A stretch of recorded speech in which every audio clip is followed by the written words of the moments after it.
up, beautiful people? Welcome to the Dr. Joy Show, your prescription for total wellness, and I'm your host, Dr. Joy.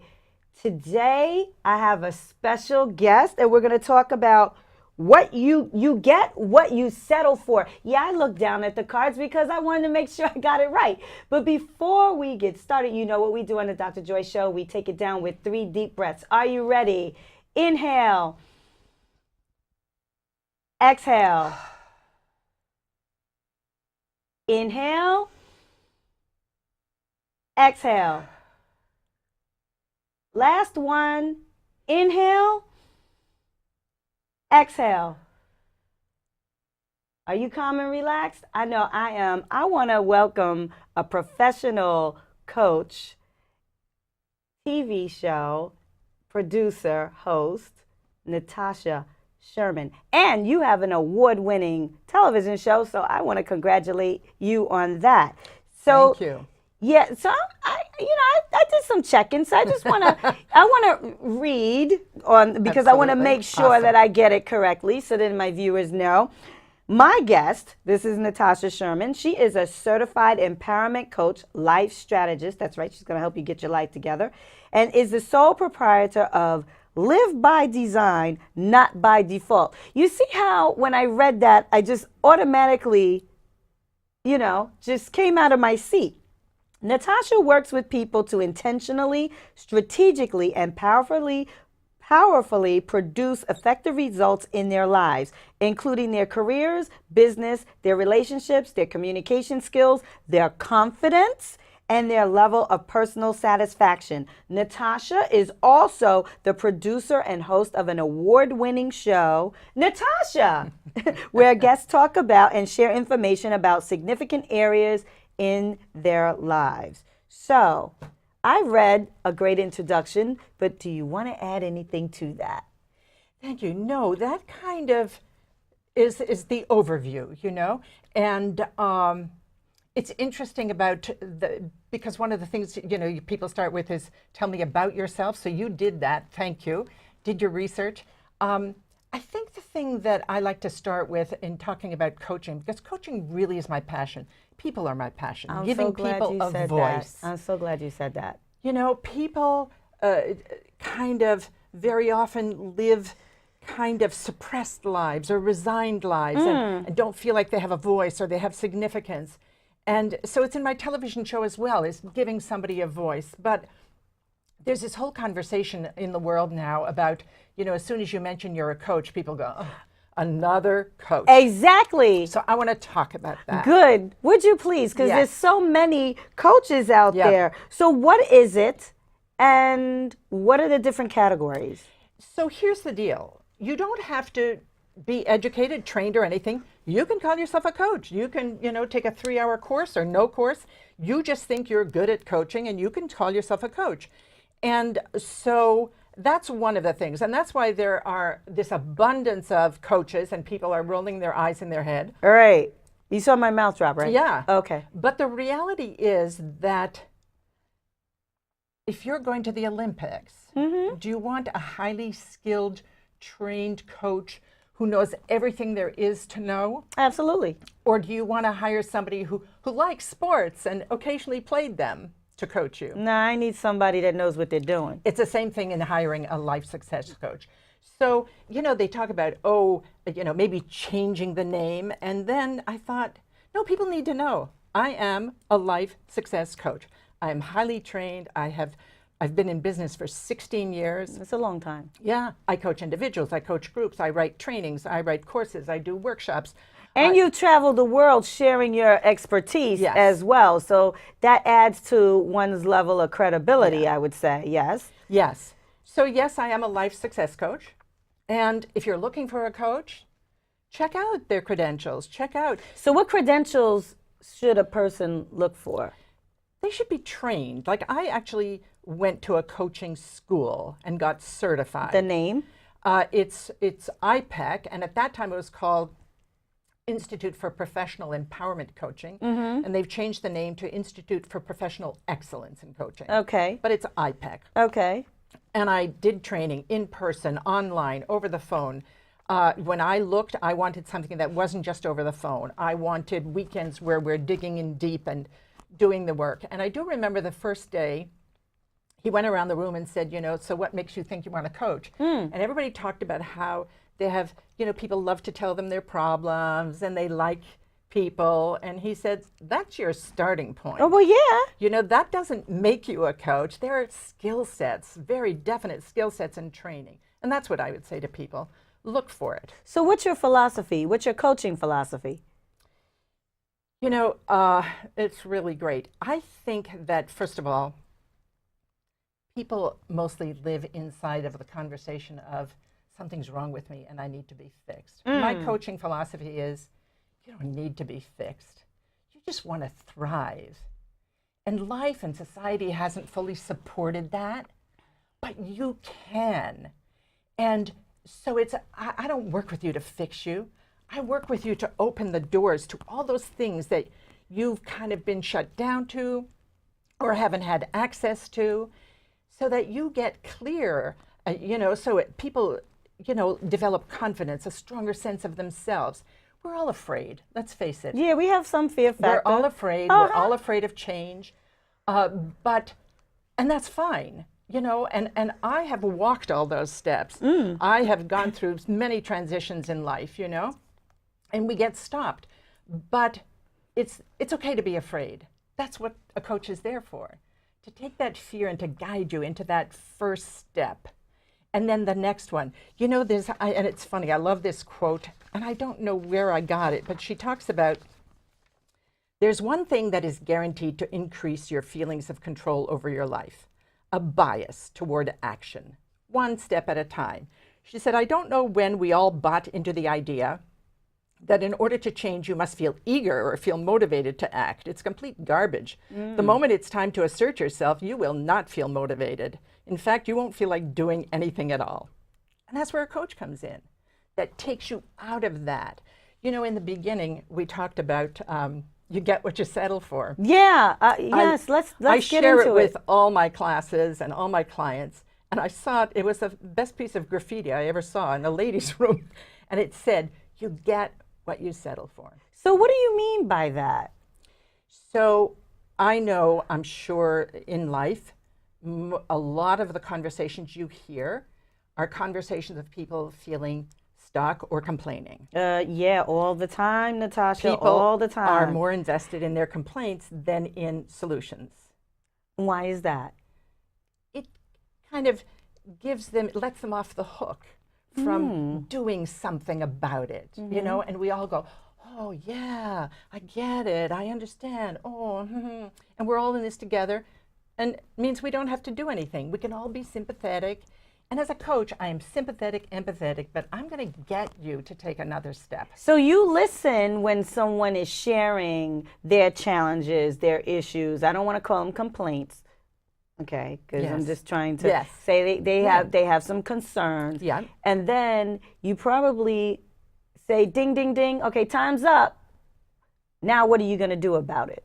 Kind of like that. And with each client, it's different, Okay. Because some people will want more rigorous coaching. I've had clients who say to me, okay, now I want you to hold my feet to the fire. And then some will say, okay, I need you to back up a little. And it's all, customized toward the person. I don't expect one person to throw themselves.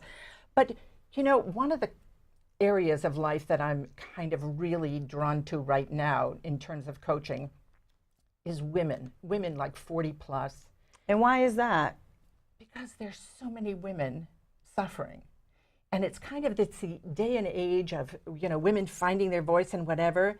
But a lot of women, first of all, and not everybody, but it's kind of this living in saying yes to everything, throwing themselves under the bus. Well, do you think it's because because at 40, 40 plus. 40 plus, some women have, they are, I call it, we have the competing priorities, right? We wear multiple hats. So you're someone's mother 9 times out of 10. You may be somebody's sister, somebody's friend, somebody's boss, somebody's worker. So we're giving so much of ourselves, and we don't know how to take care of ourselves or put ourselves first. Yeah. Do you think that that's it? it's part of it, and it's very subtle, and it happens in, slowly, where we feel like we can't say no, where all those demands are there. And I'm not suggesting that you run off and abandon everybody. I'm saying I can coach you to manage those priorities without losing yourself, learning how to, like what you want, learning how to make requests, effective requests, learning how to enroll the other people in your life to be a team, learning how to operate differently at work. Right. It's really all mindset. And most women, by the time they reach that stage where either their kids are going off or they're in a job that's kind of lackluster, they're kind of thinking, there's an old Peggy Lee song, is this all there is? And very often they feel like, yeah, that is all there is. And the reality is, not until the day you die. Yeah, you got to keep going. And you can thrive and be delighted with your life. A lot of it is mindset. So it's really changing your belief system about your life, about the world. So for instance, if I think New York is a dangerous place, I'm not going to New York, or if I go, I'm looking over my shoulder and I'm kind of maneuvering, and I'm missing all of that other stuff because we see what we believe, we see what we're looking for. But if you learn to expand and open that door, and you think, yeah, New York can be dangerous, but I have the confidence that I'm aware and I can manage things, and I certainly am not going to go into an area where I shouldn't, but I'm looking for the joy of New York. Your whole life changes. Oh yeah, it's how you It's approach the same it. thing when you're in a job and you think, oh, I asked once before, my boss won't do this, some subtle thing, I'm not worth that money. So then you don't ask. Then you operate and you accept the status quo. But if you don't ask, you don't get. But people are afraid to ask. And then what's the worst thing that can happen when? Because I'm sure in your practice, you say, "What are you afraid of?" Do people tell you what they're afraid of? Are they afraid of rejection? A lot of times. Okay. And I always say, rejection is just an interpretation of an event. Yeah. You can call it whatever you want to call it. That's true. There's another next step. I recently met a woman I'd never talked to her before, and she was probably in her 60s, and I was in a post office, and she started talking to me, and she started telling me her story. And at the end, it was clear that there were some really strong issues that were keeping her feeling sad and stuck and whatever. So I whipped out my card and I said, hey, listen, give me a call. We can just talk. And she said, oh my God, this is meant to be, because there are so many things I'd like to talk to you about. So she didn't call. I ran into her about 3 weeks later and I said, hey, how you doing? I was hoping to hear from you. And she said, oh, maybe someday. And I'm thinking, 5 years from now, unless you shift something, I'm going to meet you and you're going to have those same complaints. Is that what you want? What are you waiting for? Life is passing you by. Right. I tell people, I'm going to teach you how to be the CEO of your life. Oh, I love that. To produce the results you want, to feel vibrant, to feel alive, to feel fulfilled. A woman came up to me at an expo recently. I had a table, and she said, I don't even remember who I was before I got married. Well, how long has she been married? A long time. Okay. So it's like, do you want to remember? Like, what are those pieces you'd like to reclaim? Right. So it's not like people are doing anything wrong. It's just kind of the way things are. So she lost herself. Yeah. Okay. But she recognizes it. Well, that's a key step, but don't you think? But you can't settle. You can't say, maybe one day, someday, I'll be happy when, as soon as this happens. It's up to you. Your happiness is your job. So you're saying, oh yeah, I completely agree with you. So you're saying if a person's going to be, eat the cake, buy the bag, buy the pair of shoes, take the trip. Along those lines, or is it deeper than that? It's deeper than that. Okay. It's like, what do you really want? As opposed to what you think you should want, or as opposed to what social media says that deserve. you should have. Yeah. Okay. And so it's really starting to define yourself. It's an inside job, really. Yeah. Because most of us, what we end up doing, and society supports this totally, is looking out there and out there. But comparison breeds failure. I have a funny story to tell you. So when I was first married, I was looking for wisdom teachers, and my husband and I went to India. And it started out, it was going to be a 4-month trip, and it ended up being like 2.5 years. So we stayed in that part of the world. We worked, we traveled, but we ended up living at a yoga center in India for close to a year. Wow. So and we stumbled onto this place. I didn't know what yoga was. This is decades ago, you know. And so somebody told us about this place. We went there and they said, yeah, you can come in and, you know, we'll integrate you into our teacher training program. And we're like, but we said, okay. So all the other students, and it was residential, people from the community came in, but we were living there. And all the other students like, yoga is the answer. And they were very serious. And, you know, I was busy feeling inadequate to the job. Like, I'm not a good student. I'm not this. I'm not that. Look at them. They're the real deal. And then they told us that we were going to, each of us would get 5 minutes with the founder of the Institute.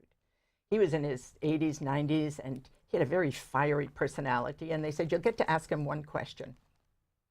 So I, you know, I'm in the room with him, and I said, I find myself comparing myself. And he wouldn't even let me finish. And he said, compared? Compared to what? Mind your own business. Oh? Light bulb, aha moment. Oh, yeah. Your life is your business. That's right. Live your life, not that person's life. That's that right. life is taken. Stay in your own lane. But create it. You don't have to look at that person. There's only one of you. Why would you want to then be somebody else? Right. You could look at their qualities and admire them and say, I'd like to be more like that, and I can develop that. But it's this whole sense of inadequacy, like They're not content. they've got it, I haven't. Look here, you know, look inward. There's this wonderful quote, I love quotes. So 5 minutes after your birth, they decide your name, nationality, religion, and sect. And you spend the rest of your life defending something you didn't even choose. So I teach people wow. to be powerful choosers.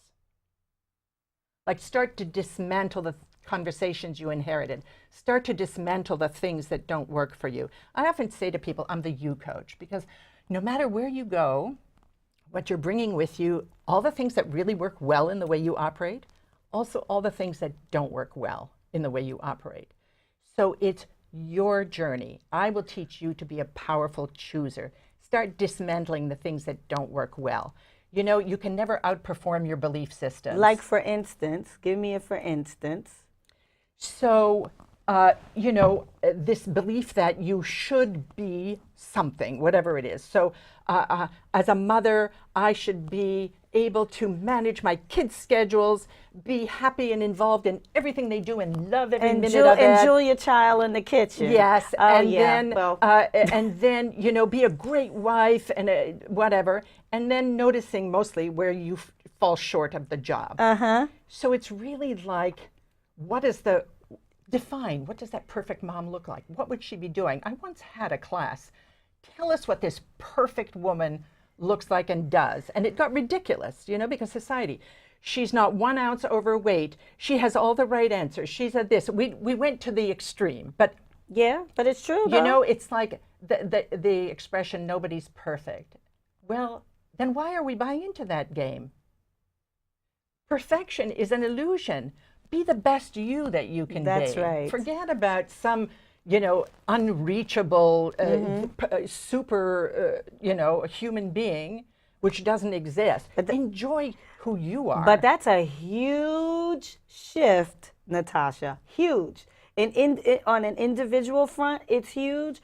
And then it's almost like when you make that shift, you're going against the grain of society and everybody else. That's where the gold is. I know, but then you have to have a strong constitution to go against that grain and keep going and not really give about what anybody says. That's what I do with my clients. And it's not that you don't give a crap about what anybody says. You don't take it personally. Don Miguel Ruiz. It doesn't. The 4 or 5, yes, the Fifth Agreement. Nothing is personal. Goodness, I love that Nothing book. is personal. Love that book. Yes. So it's like, you know, one of the biggest accomplishments personally in my life was subduing or learning to get along with my inner critic. So as a young adult, it was like, you know, this, you did this wrong, you did this wrong, you did that wrong. And everybody's got some, you know, big inner critic. And it's really now, it's so astonishing because I was willing to do the work. It's so astonishing because I could come from, let's say I do a show, and at the end of the show, I think, oh my God, I forgot to do X. And in the past, in my young adulthood, I would have said, you idiot, and how could you have done that? And, you know, you're so this and you're so that, and blah, blah, blah, whatever it is, you know, we have this whipping attitude. Now I go, okay, so what did you miss? Could you have prepared differently? Is there anything you need to clean up? Anybody you need to call to apologize? No. Next. There's right. Another quote. Do not cremate your disappointments. Don't embalm them. And we embalm them. You mean we let them stick, and we bring them out, and we look at them, and we hover over them, and we, you know, discuss them. But that takes us back, though. It doesn't. It doesn't move us forward. Most people do that. Well, yeah. You know, driving, looking in the rearview mirror. Yeah. Wow. So, all right. My goal is to liberate people. Totally. As far as you are willing to take it. So it's like you have to pay attention to society's rules. I mean, I'm coming on this television show. I could wear torn jeans and, you know, a T-shirt that says something. And you could have done that. That would have been fine. I would have said, "Ooh, I like your style." But at the same time, if I'm presenting myself as a coach and as a professional, that's different. There are certain rules. But if somebody, you know, if I spilled coffee all over my clothes and I had to borrow somebody else's clothes, my identity is not wrapped up in it. It would be inconvenient, but it's not who I am. Yeah, it's over in 28 minutes. It's just my costume for today. Right. You know, but we identify with our costumes, our possessions, the roles we play in life, as opposed to, who am I, like, really? What would I love to do? What am I passionate about? I did a TED Talk on that. Who are you really? But I guess my question is, how do you get a person there? How do you get a person there and make them and encourage them to stay there? Listen, because they could drink a sip of the Kool-Aid, Natasha. They have to stay in the game. You have to stay committed to the process. Right. And it's not like, oh, you know, yesterday I couldn't spell perfect, but today I am it. It's not like this overnight gig, you know, where I have the magic pill. Right. It's a Because everybody wants that, though. Yes, of course, because our society teaches us to look for instant, and that's why people, you know, reach for the externals. Right. But it's really being willing to do the most exciting journey of your life, which is being who you are and living life fulfilled. It doesn't mean you're not unhappy at times, whatever, but like comfortable in your own skin, knowing who you are, how you want to express. But it takes time, but that's what I do with people. And I have people who say to me, I am totally unrecognizable to myself and even to my family at this point. Because I have transformed so much. After they've gone through the transformation. Yes. So do many of your clients find that as they're going through the transformation or as they've transcended over the rainbow, that the people... Oh, it gets a little rocky at times. Yeah, because that's what I was going to say. Some people are going to be like Flotsam and Jetsam, and they're you know, they're flying and so over be you. it. I know. You can't deal with me. Bye, deuces, see ya. But but sometimes folks are comfortable with having certain people around them more so than being comfortable in their own skin and not having them around. But you know something? It's like there's this expression you hear a lot. You know, you have to step outside your comfort zone. But most people aren't comfortable in their comfort zone. It's just familiar. They don't love it. It's just familiar. So take a chance. Step into another uncomfortable thing. Trust yourself. They're afraid to fail. Yeah. Or it's not going to work, or they're going to get duped or whatever. But, you know, I say, okay, so the predictable result is, a year from now, is it okay if I call you up and say, what's changed? Are you okay with the way things are? Has anything changed? Right. And, you know, it's interesting because I have a client who, you know, she's one of those people who career, family, all of it. And, you know, throwing herself under the bus constantly because this comes first, this comes first. And again, you're not abandoning that. You're restructuring it. And you have a strong sense of who you are. Right. So one of the things I teach people is how to make effective requests. Because most of us, we don't know how to make effective requests. Okay, give me an example. But I'll tell you in a second. So meanwhile, she goes home and she starts practicing. And her family looks at her like she has two heads. What do you mean a request? You know, they're used to saying, I want you to do this, or I want you to do that, or whatever it is. Or at home, you know, we have a way of relating to one another. Okay. Now, you know, 6 months, a year later, her family's going around saying, hey, I have a request for you. The whole family dynamic has changed. Okay, so it's the words on how you preface the request that's coming? Yes. Instead of making a demand. Or hinting. We're great at hinting. So somebody said to me, you know, I want my husband to do the laundry. Oh. Have you asked him? Well, I've told him, you know, I've complained to him. Okay, so that's not a request. That's not a request, yeah. So have you actually asked him?